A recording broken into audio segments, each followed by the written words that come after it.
الحمد لله وحده والصلاة والسلام على من لا نبي بعده.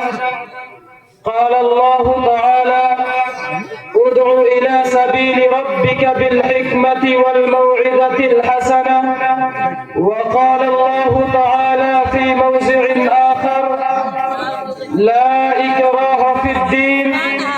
قال الله تعالى: کچھ لوگ برے گل سے پریشان ہیں آج کل، کچھ لوگ برے گل سے پریشان ہیں آج کل، ہر چند ان سے کوئی عداوت نہیں مجھے، کہتا ہوں صاف صاف عزیزان محترم، کہتا ہوں سچ کی جھوٹ کی عادت نہیں مجھے. مشفق و مکرم اساتذہ کرام اور رفقائے عظام، اسلام ایک ایسا آفاقی مذہب ہے جس کی جملے تعلیمات نہ صرف مسلمانوں کے لیے بلکہ پوری انسانیت کے لیے امن و امان کی ضامن ہے.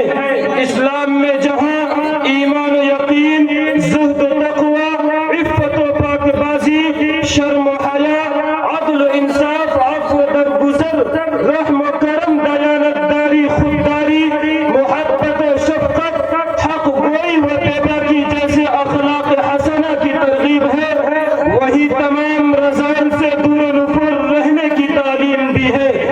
اس لیے روز اول ہی سے اسلام کی روشنی اتنی تیزی سے پھیلی کہ دنیا والے حیرت میں پڑ گئے، اور دشمنان اسلام نے دروغ گوئی سے کام لیتے ہوئے بباغِ دہل یہ اعلان کرنا شروع کر دیا کہ اسلام کی اشاعت تلوار سے ہوئی. ملت اسلامیہ کے پاسبانوں، جب ہم اس بات کی تحقیق کے لیے تاریخ کے دروازے پر دستک دیتے ہیں اور پوچھتے ہیں تو ہمیں تاریخ چیخ چیخ کر جواب دیتی ہے کہ نہیں، اسلام کی اشاعت تلوار سے نہیں بلکہ اسلام کی اشاعت اخلاق حسنہ سے ہوئی. کیونکہ اگر اسلام کی اشاعت تلوار سے ہوئی تو بتاؤ کہ حضرت ابو بکر صدیق پر کس نے تلوار اٹھائی تھی؟ زید بن حارثہ پر کون حملہ آور ہوا تھا؟ حمزہ جیسے دلیر کو کس نے دھمکایا تھا؟ عمر جیسے بہادر کو کس نے آنکھیں دکھائی تھی؟ بلال و سہیب کو اسلام کے نام پر تڑپنے کے لیے کس نے مجبور کیا تھا؟ اور ہاں، انصار مدینہ پر نبی کے قدموں میں آنے کے لیے کون زور و زبردستی کر رہا تھا؟ سن 8 ہجری میں کفار مکہ پر دامن اسلام سے وابستہ ہونے کے لیے کون دباؤ ڈال رہا تھا؟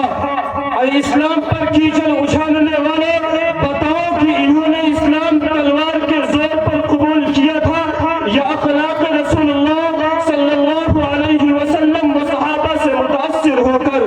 بولو، تمہاری زبانیں کیوں خاموش ہو گئی؟ تم بولتے کیوں نہیں؟ ہاں تمہیں خاموش ہی رہنا پڑے گا، کیونکہ تمہیں بھی معلوم ہے کہ ان حضرات نے اسلام کو اپنی رضامندی اور خوشنودی سے اپنے سینے سے لگایا تھا. محترم سامعین کرام، یہی نہیں بلکہ ایک قدم اور آگے بڑھائیے اور نظر ڈالیے عہد فاروقی پر، تو آپ کو معلوم ہوگا کہ اسلامی مجاہدین نے قبول اسلام پر کبھی کسی کو مجبور نہیں کیا بلکہ سب کو مذہبی آزادی کا پروانہ دیا. حضرت عمر بن خطاب رضی اللہ عنہ وہ امان جو آپ نے فتح بیت المقدس کے موقع پر عیسائیوں کو دیا تھا، آج بھی تاریخ کے اوراق میں ان الفاظ کے ساتھ موجود ہے کہ ان کے گرجاؤں کے ساتھ نہ سکونت کی جائے اور نہ ان کو ڈھایا جائے اور نہ ان کو نقصان پہنچایا جائے اور نہ ان کے صلیبوں اور مالوں میں کچھ کمی کی جائے اور نہ ان پر مذہب کے بارے میں کوئی جبر کیا جائے. اے عقل کے اندھو، کیا تمہیں یہ تحریر نظر نہیں آتی جس میں صاف صاف مذہبی آزادی دی گئی ہے؟ اے اسلام کے چہرے کو مست کرنے والے، ابھی اور آگے بڑھو اور ان خطوط کا بھی مطالعہ کرتے چلو جو حجاج بن یوسف جیسے جابر و ظالم گورنر نے فاتح سندھ محمد بن قاسم کے پاس بھیجا تھا. حجاج بن یوسف صاف صاف لکھتا ہے کہ ان کی عبادت گاہیں مسمار نہ کرنا اور ان کے مذہبی پیشواؤں کے ساتھ چھیڑ چھاڑ نہ کرنا، اور تو اور ذرا لمبا سفر طے کیجیے اور فاتح بیت المقدس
اپنی باطنی کمالات کی وجہ سے پھیلا ہے، کیونکہ اسلام کی